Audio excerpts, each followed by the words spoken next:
my personal interest, and we'll talk about how I got into that, but is how to create Manchurian candidates, super spies, using cybernetic hive minds and exposing the no-touch torture tactics.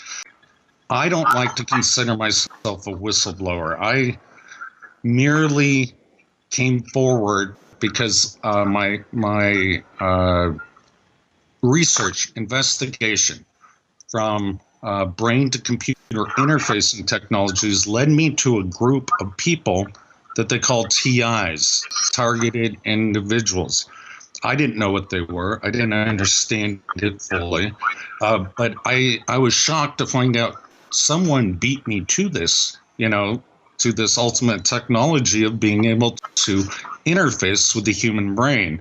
And then this led my research down the rabbit hole to a very dark topic that most people just do not want to talk about: torture and trauma-based conditioning.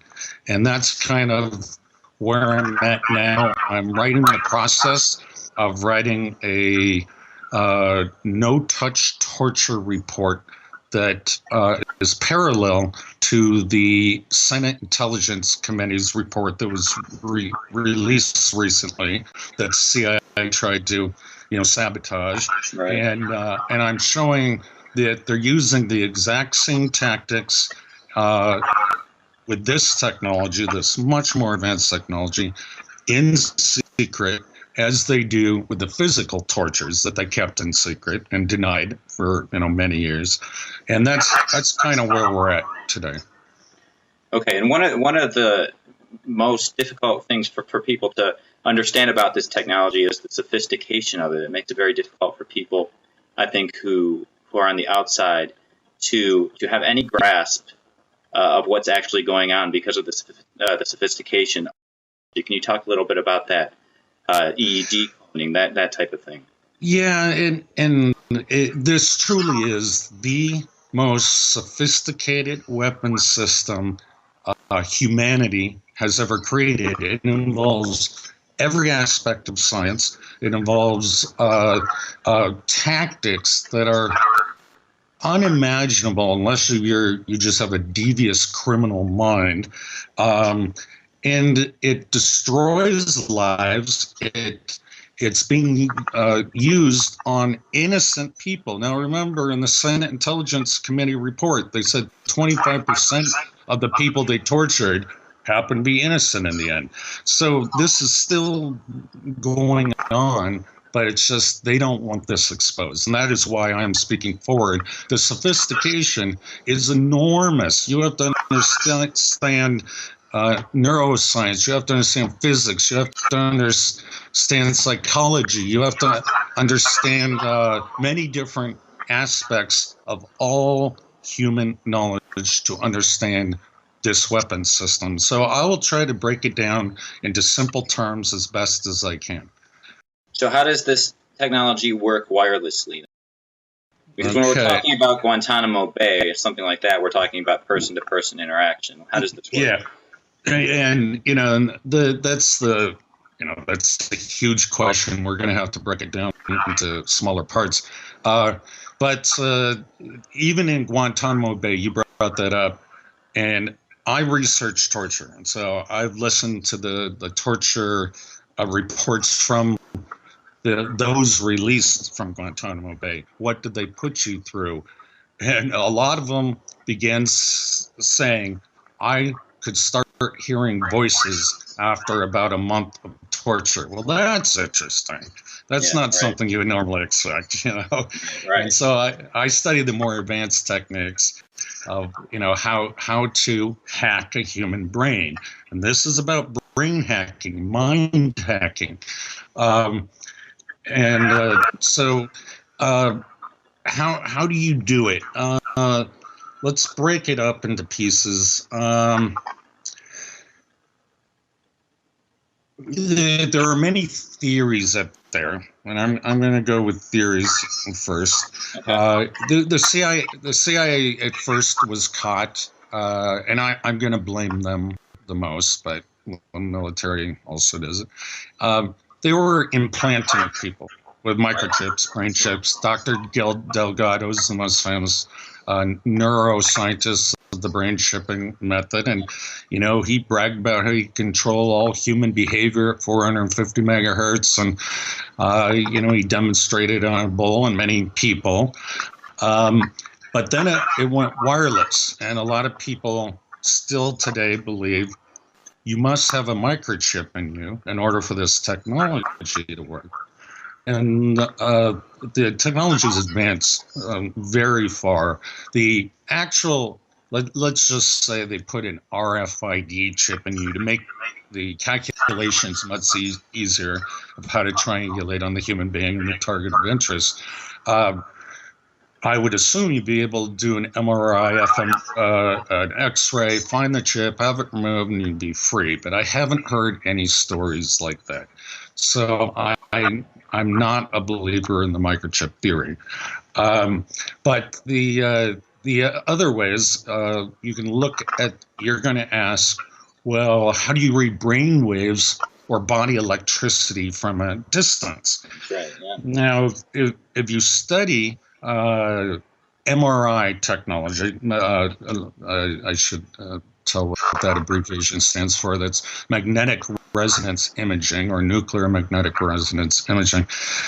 We usually use, and it's a magnetic intensity in the Teslas when we go to a hospital and we get our body image. But we are bathed in a magnetic field called the Earth's magnetic field, and it's about 50 Gauss. And this, too, you can do a what's called an Earth Gauss MRI. And there's another sister technology called electron spin resonance, ESR. And this, they don't talk about it much, obviously, because they don't want people to know. But this is a way to survey the land. This is a way to look for underground tunnels. You can look towards the center of the Earth. It's really fascinating technology. And we can't get away from it. There's no point in Earth where it's zero Gauss. I suppose you could build a superconductor chamber, but you'd be living in a prison in liquid nitrogen temperatures, and you could never work or live in that sort of way. So it does get very complex, and then you're going to ask me probably about, well, then how do they affect the human body, the human mind, the human nervous system? That's a great question. How they affect it, and also how do they use that radiation that we are bathed in? How do they? What's the implementation of that? Do they use satellites? Let's just say I knew the answer to that. I would absolutely not be able to tell you where the sensors are located. But I'm not confirming nor denying. But let me say it's multimodal. It's all integrated. There are land-based, sea-based, air-based so we could be talking systems. About ionospheric heaters. HAARP, yeah, that's right. HAARP actually came on in 1991, and quite interestingly, in the research, and I probably interviewed 1,000 targets. There were more that came online at that time. Every time the military gets a bigger budget, especially after 9/11, more targets came online, and they all give the exact date when they came online. And so it shouldn't be a big surprise, but these ionospheric heaters, there are about 18 of them in the world that we know of anyway. And satellites came on later, and they're probably redundant systems. But people want to look at Gwen towers and other arrays, and it's just difficult because they're all interrelated. You can't just point to one. There is no single source of the energy. And so that comes to another question. People will ask, can I get a meter reading in my house and triangulate on where the source is coming from? Right. Well, what if it is like GPS coming from multiple directions, and they call it holography. It was one of my theses in college, that the interfering waves only triangulate upon one point, but you can do, and I'm going to lose your listeners here, an inverse Fourier transfer and create multiple points, literally a hologram of intensity of people on the planet. So they want to know, how do you target more than one person? Well, my minimal calculation that I've done so far, just from the density population, the people who come forward on the internet, is there are 2,000 in the United States. There could be more. And then 10,000 worldwide, just based on the population density. And so they're testing the scalability of this weapon system. One of the claims that's made is that there's an ability, a capacity to actually read minds from a distance. Now, that sounds super far out. What do you say to that? Yes, it does sound very far out. And what I can say is, under the right circumstances, there was, see his name, it's escaping me. He's a famous Department of Defense contractor. Anyway, he did psychic warfare type activity. He did it through another means, not the ones we're talking about. And he had another buddy that was that has a security clearance, and he said secrets began to slip. So I like that term, because mind reading is not, it's not black and white. It's not binary. I can read every thought you have right this moment. It's some secrets slip, and under the exact right circumstances, yes, you will get slight visual images. You'll be able to hear what the other person is thinking, due to the EEG cloning, and what they're speaking. You might be able to smell what they're smelling, but it's not binary. It's like it has to be the right circumstances for that cloning to have a good effect. Okay, so what does it take? Let's go back really quick. Sorry about that, but let's go back really quick. What does it take to actually lock onto a target? Do they have to decode somebody's energy signature? How exactly does that work?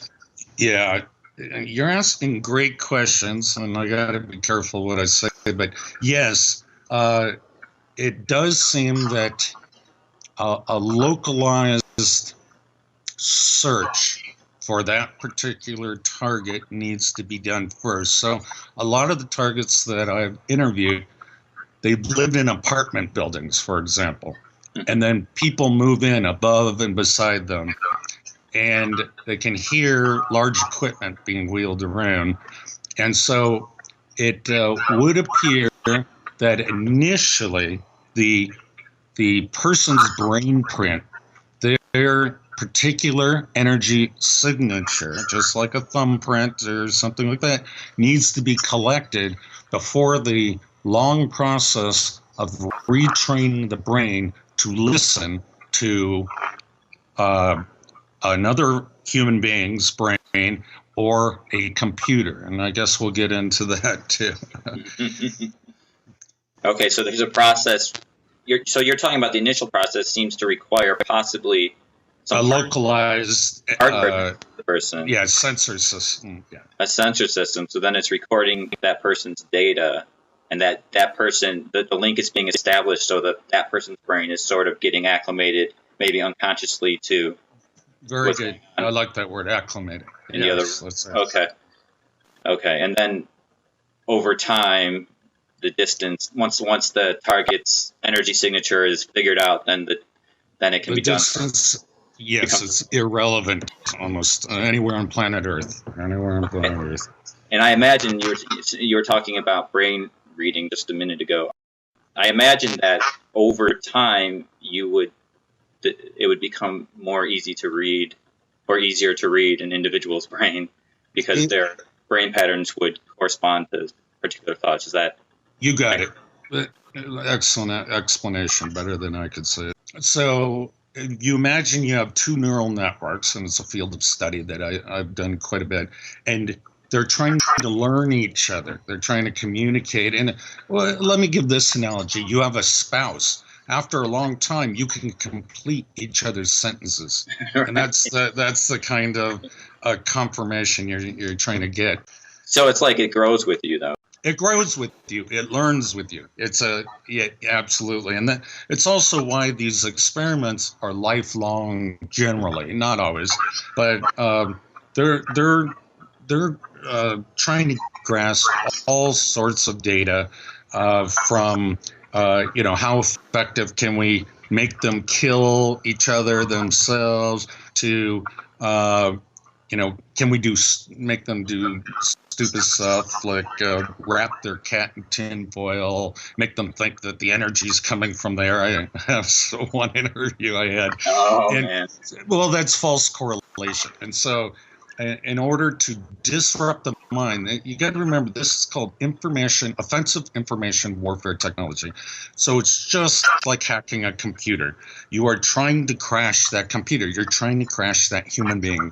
Wow. And you map out all of the motivations we have, primitive motivations, due to genetics, as well as the cultural motivations, and then you try to manipulate them by messing with those buttons, and that can include altering emotions, which are very important to our behavior.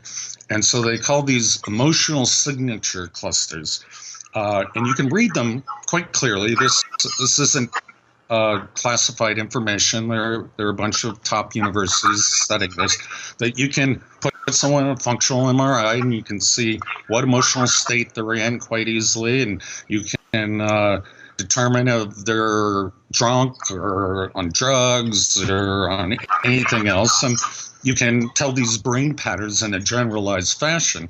And so you can imagine what the future police will look like. I mean, if you can read everyone's mind and you determine, he's drunk, we're going to prosecute him and torture him and reprogram his behavior or whatever it might be.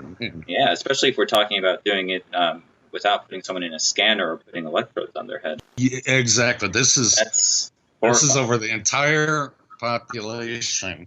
And so they're increasing this, and a lot of people won't believe me, and that's fine. But they're increasing this. They are scaling this technology to the entire population. And so it's going, when people are awakened, they'll find out that 1984 did happen. We're actually further ahead. So if we're we can talk about reading minds, reading emotions, and then we can talk about overlaying or altering brainwaves, overlaying personalities or moods, whatever, with different states, with the states of the controller. Let's say, how would something like that work? Again, you're diving into the deep stuff, which a lot of people might not believe, but so emotional signature clusters. Okay, some people might believe that. You can re-entrain the macro and micro circuitry of people's brains. We aren't all that different. I mean, we're different enough that we have a unique brain signature, but we are human beings, and so we have a lot of the same circuitry. And so you can dial into this circuitry on certain parts of the brain. They will entrain based on the exact key of those circuits. And I like to talk about emotions as the seven doors from The Wizard of Oz. You got happy, you got dark, and it's a way to understand the way we, for example, see colors. We actually only have 3 cones in our eyes. You see red, green, and blue. Mm-hmm. But our brain perceives rainbows, all these mixtures from those 3 signals. Well, it's the same with emotions. It looks like we can get it down to 7 levers, and we can create all the emotional states that we can by manipulating those 7 levers. Now, in terms of mind reading and brain reading, it goes back to what you said before. This takes time. This takes a computer to actually do the transformation from one brain to another, that every word you say, and then they have a set vocabulary, and they start testing the words out, and then after a time, most human beings have a vocabulary of about 1,000 words, 5,000 words max. Shakespeare had 11,000 words. And once your vocabulary is mapped out, well, then they can put it on the automated mode, what are called chatterboxes, something that I worked on to keep the human being talking in perpetuation, basically to a machine thinking it's a real human being. And they do this to scale, automate a lot of the degradation in the torture process, the breaking down of the will. But as well as you need this to keep the lock on of the signal. I mean, if you break the signal in some fashion, music, for example, can do that temporarily, but your brain always goes back to its natural patterns. And so they got you. Once they have your brain patterns matched, they got you. You can't escape that very easily. Okay, so you're saying they have these, so the chatterbox is the computer talking to you. That's correct. And so this is the most important weapon system that the United States and I assume Russia and China are developing. But, I really came out to speak because I'm disgusted that this is being done to my own citizens. I did not agree to work on these programs for that purpose. And so I just had to reiterate that. Yeah. This is actually real ESP. I don't know what the magical thing is, but you are literally creating new senses that the brain recognizes it. And this may be another human being, maybe a computer. And the Navy, I did some research with the Navy, for example. You can put tactile sensors on the tongue, grayscale tactile sensors that matched up with an image of a camera of divers with sonar. And now they blind the divers, and the same parts of the brain light up under functional MRI with the tactile sensors as if the diver can see. They can see through their tongue. We rewired the brain. And so this is what extrasensory perception is. We're rewiring the brain so they actually have more inputs. Now, there's a cost to that. If you put more senses in, you're taking away from your other senses, and that's what we notice in our research. But, we've all heard of people who have been blinded in a car accident or something. All of a sudden their hearing becomes sharper, their taste becomes sharper, and that's because the brain reorganizes, uses those neurons for more distinguishing power. They're getting rewired. They will never be the same human being again, especially if they're under the trauma-based program. Torture trauma never leaves anyone the same. I remember some Guantanamo Bay prisoners being released, and their lawyers are like, they're sluggish schizophrenics. We can't even help them. The brains are fried, and in the Guantanamo Bay or the torture memos, I remember John Beebe or John Yu and Beebe, I forget their first names.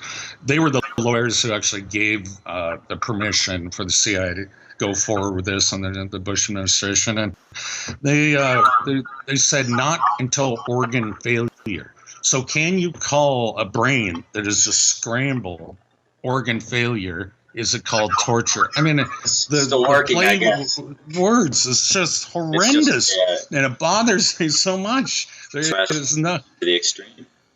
Yeah, it's just to the extreme, and so there is under our government no such thing as torture, basically. I'm going to go through some examples. Okay. And these are real life examples, and I never use names. I've made sure that through all my research, that in case I'm raided by the FBI or anything, that they're not going to find any names of contacts or whatnot. I want to protect people. Mutilation is a common form of torture. There are a couple of TIs that they tricked into believing, because they heard voices, that they had a microchip implanted in their tooth. So those individuals pulled out all their teeth. Oh, that's awful. It's awful, but it's self-mutilation. So you can see the rationalization. We made them do it to themselves. This isn't torture. What's another example? Oh, I know a doctor. They've done this to a few doctors who poked out his eardrums, thinking there was some sort of microchip in there, and literally poked them out with a Q-tip and whatnot. So they can make people through the trickery to harm themselves, and that's part of so-called no-touch torture. We didn't do it. You did it to yourselves. And they, of course, especially with this voice to skull, which we haven't talked about quite yet, but being able to pipe voices into someone's head, you have the traditional breakdown, the threats to the family, friends, we're going to kill you, we're going to kill your family, tell us who you work for, or do what we say, and et cetera. And it's a complete breakdown. One of the two worst, I would say, are probably sleep deprivation.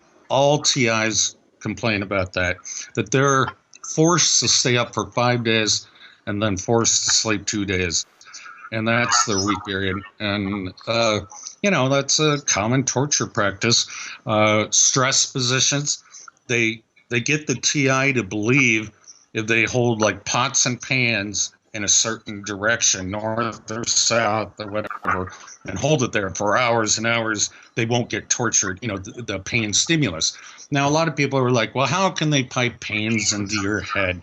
And this gets very complicated. So we can start out with the non-classified stuff, which is active denial of service. And that's a 95 gigahertz platform built by Raytheon that works for 1.5 kilometers. And the Marines asked for it in the Gulf War, and they wouldn't even give it to them. Michael Wynn of the Air Force said we have to use it on our own citizens before we will use it in the battle. He got fired for that comment. Just because he made it public, probably.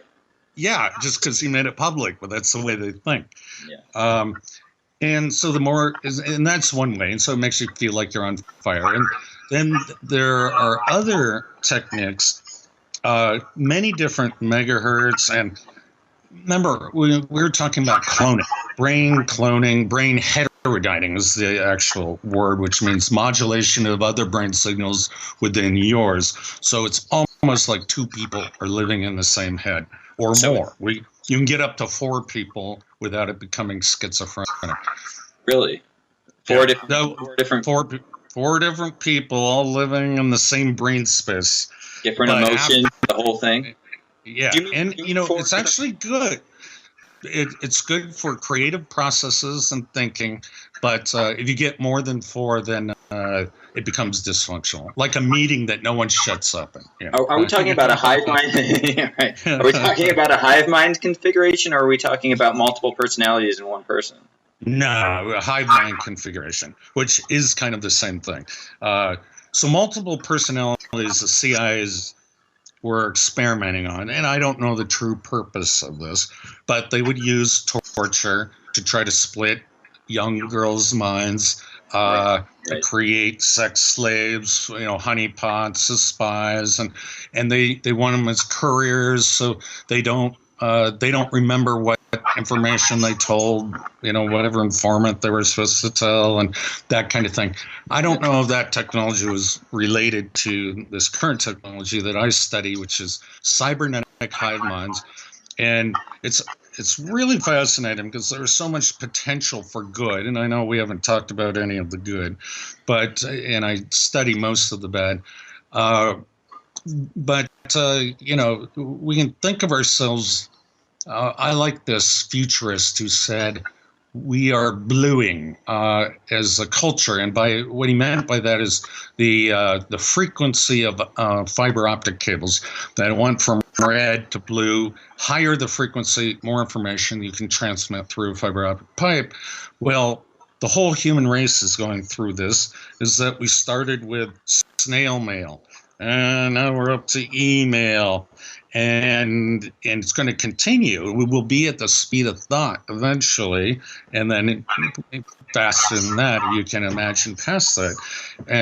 And so this global brain is what's developing, a worldwide brain.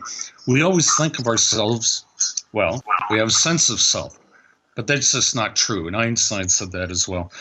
We actually are composed of smaller portions of our brain, smaller subsections, and these they are not aware that they're not part of something bigger. Neither are we aware that we're part of something larger, a larger consciousness, and we'll call it the collective human race or whatever it may be.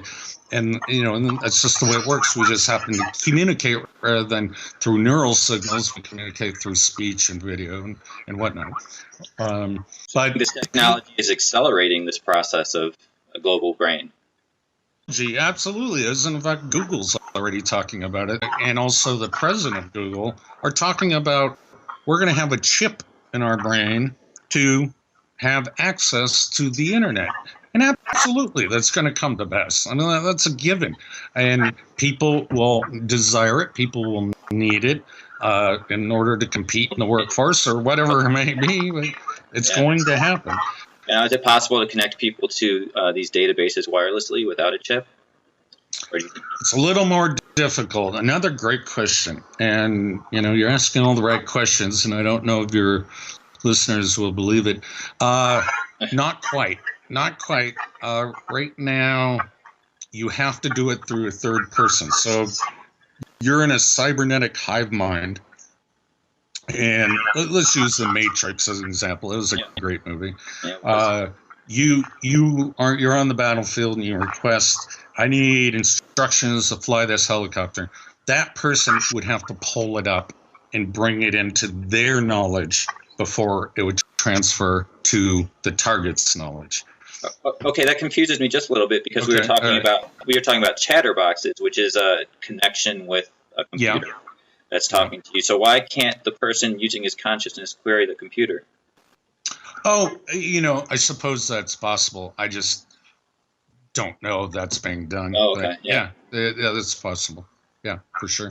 Some historical data or something. Yeah.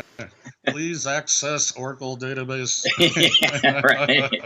Right. Send me that information. Yeah, no, you're right. That could be done. Right now, natural language processing, I studied under Barbara Gross at Harvard and some MIT professors. It's getting there.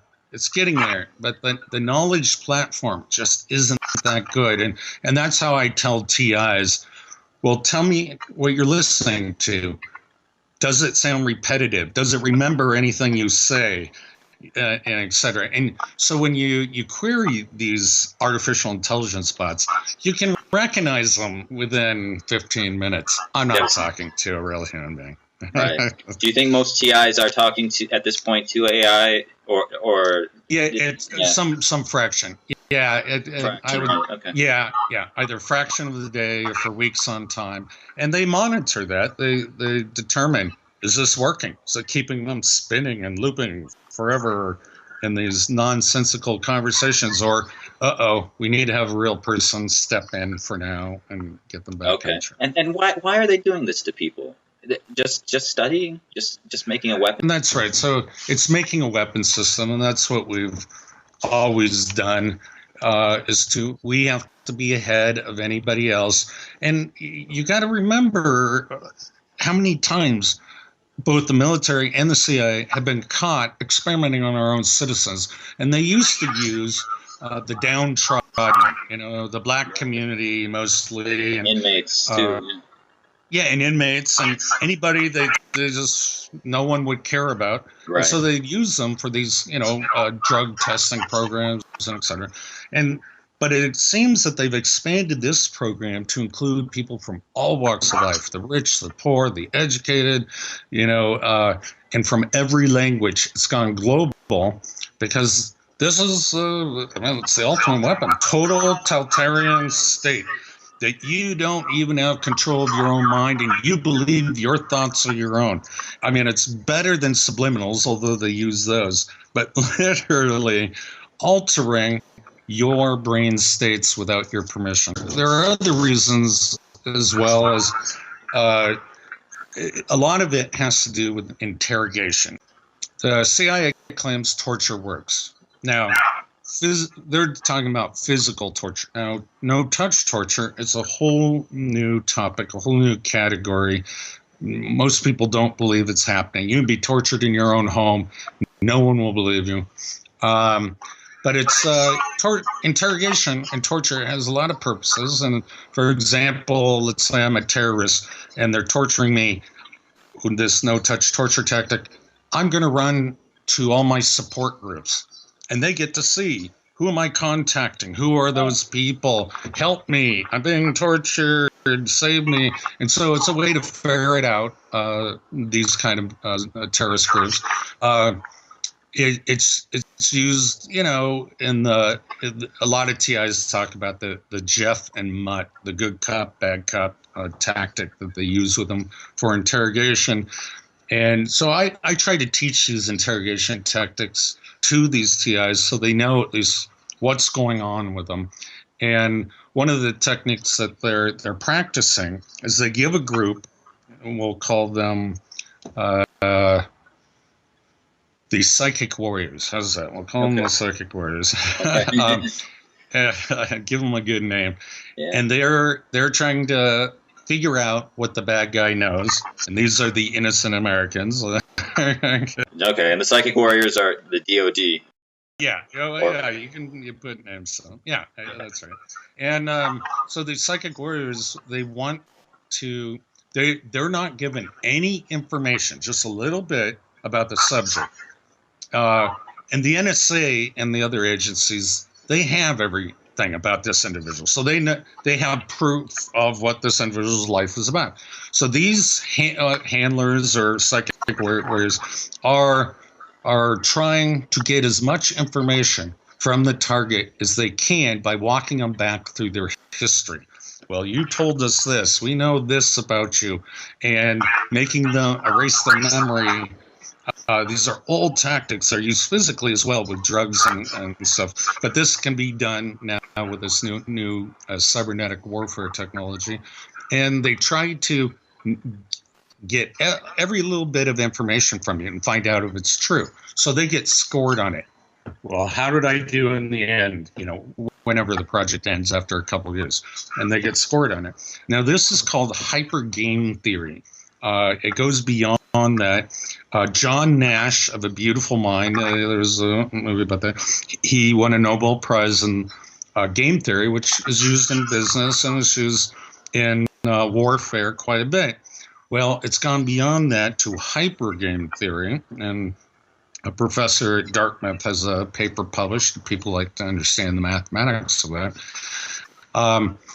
And it's the basic gist of it is to see, how do you make someone walk down a certain path? So you're playing a chess game, a multi-dimensional chess game.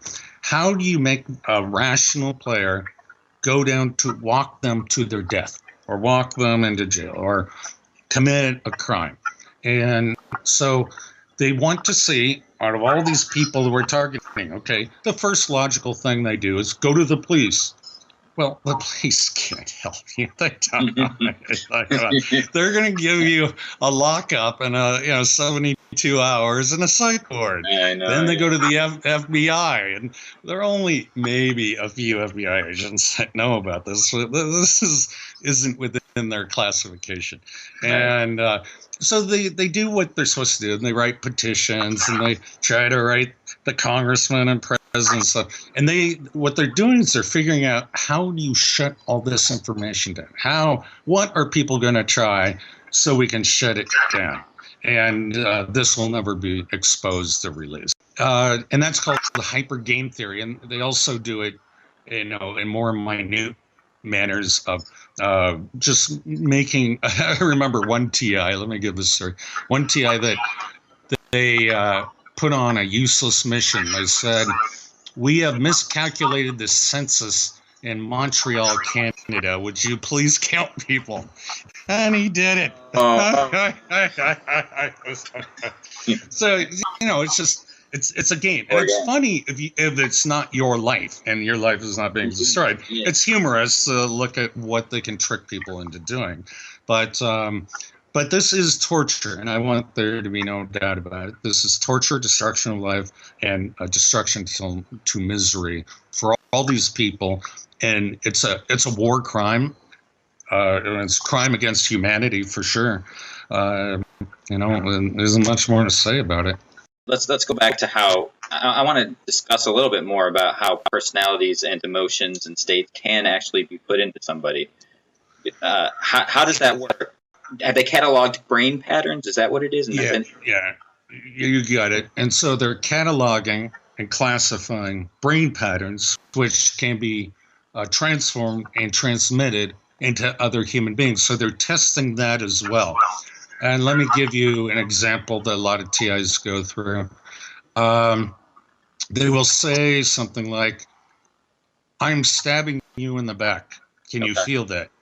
And the TI will be like, "Yes, I feel that." And then they'll give it a score. Okay, how much misery and suffering did that cause? And all that's being done is being played back into the brain, the central nervous system. It's not an actual physical touch. There was no harm being done in terms of the physicality of the individual, but they'll go through these like 3 a day different tortures. Okay, we're gassing your eyes with tear gas, and their eyes will actually tear up. There will be a response, and they'll itch and they can't see. But this is all done through the brain. It's the brain's reaction to these tortures that they're applying back to them. So the brain feels the pain as if it's real. That's right. We call it no-touch torture, and so the assumption for most human beings, well, if I don't see blood or mutilation, it can't be that bad. Well, what the brain perceives is far worse than that. In fact, the pains are amplified, sensitized, and are extremely vulnerable to these circuits being stimulated. But I am going to say the heart is also another form of an electrical system in the human being. And there are several glands that are connected to the brain, such as the adrenaline gland, that if you stimulate certain portions of the brain, you can cause a remote control heart attack. And this was written about by the Russians in 1970. And it will cause heart damage over time for sure. But if you have any sort of weakness, they can cause a stroke, they can cause a heart attack. So I don't want to say these are completely non-lethal weapons. Well, yeah, if it's possible to induce a heart attack, that's quite potentially lethal, certainly damaging. Yeah, certainly damaging, and over time, and torture itself, it's a high stress level. So one of the objectives of torture is to keep them at maximum pain and the highest stress levels possible, and all of that cortisol running through your bloodstream for, in a lot of cases, years on end, that you're ready to die and they're going to kill you. It creates all sorts of cardiovascular diseases and tertiary diseases on top of that I won't go into. Yeah, it's a horrible process, and it has many damaging effects. And I think Dick Cheney should be held responsible, one, and General Hayden and Rumsfeld. Among others. Amongst many others, yes, that we could mention. And what kind of control over physiology is possible, if any? Well, I mentioned one, heart rate. Heart. They can. Go ahead. What about limbs and that kind of thing? Oh, okay. So you're getting into another area. So partially the motor cortex can be mapped. Not very well, but it can be. And so a lot of TIs will complain of, jerking and movements that they do not intend. The voices will tell them, spill your coffee, and then their limb spills their coffee. Yeah. So they have some control, but not a lot. Now, the hypnosis and the cerebral cortex, when it's cloned, and you're under a perfect hypnotic state, they can take control of your urges. So if your urge is, I'm going to pull out a knife and stab myself in the chest, they can almost do that. But if you talk to a lot of psychologists and others, most people can break it. I will not harm myself. The primary program will always override those kind of urges. But it can be done under the right circumstances. Okay, so it's not a situation necessarily yet, at least, where they can take control over somebody's body completely when they're in a conscious state and walk them, or against their will. I get where your question's going. Now, the CIA did a lot of the experimentation.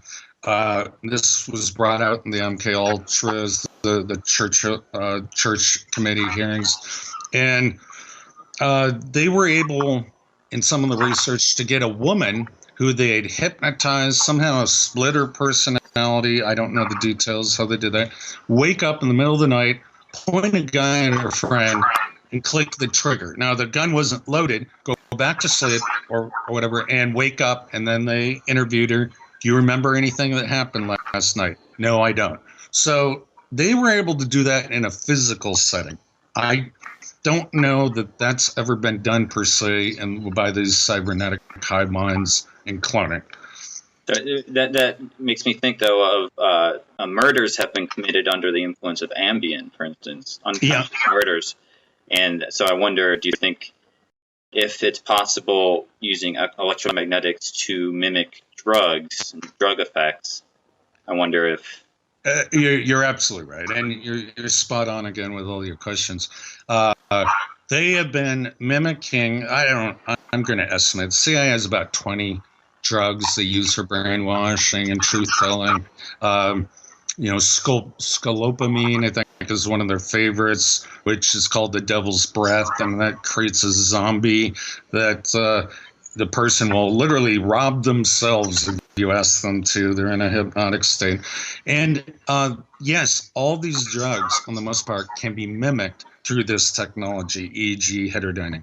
And that's what they've been working on. And they're perfecting it. I'm just here to testify. So we don't have too much time left. So what's the hope for this situation? Is there any? I got asked that question. I did a South Korea news interview last week in San Francisco. What is the hope here? Well, the hope, first, all technologies are used by the military complex. We had nuclear weapons and we had nuclear energy. Technology is neutral, so we're gonna find good uses for these. And imagine you could quit smoking or lose weight, and you have more control over your own mind, and you're the one in control of what you want to feel that day. A mood management. I want to feel good, or I want to go to sleep now. So you can see the positive aspects that will occur, but. That's my goal, is you got to take this out of the hands of the military plight and put it in the hands of the civilians, and we'll find the good uses for this technology. Okay, and so one of the steps in that process is awareness. Awareness, that's right. We got to keep speaking about it and make people care. And there's a lot of people, they work so hard and they have families and they just want to watch sports, and they really can't get into these topics that are going to affect their children and future generations in our country and humanity as we define it. And it's very important. It's very important.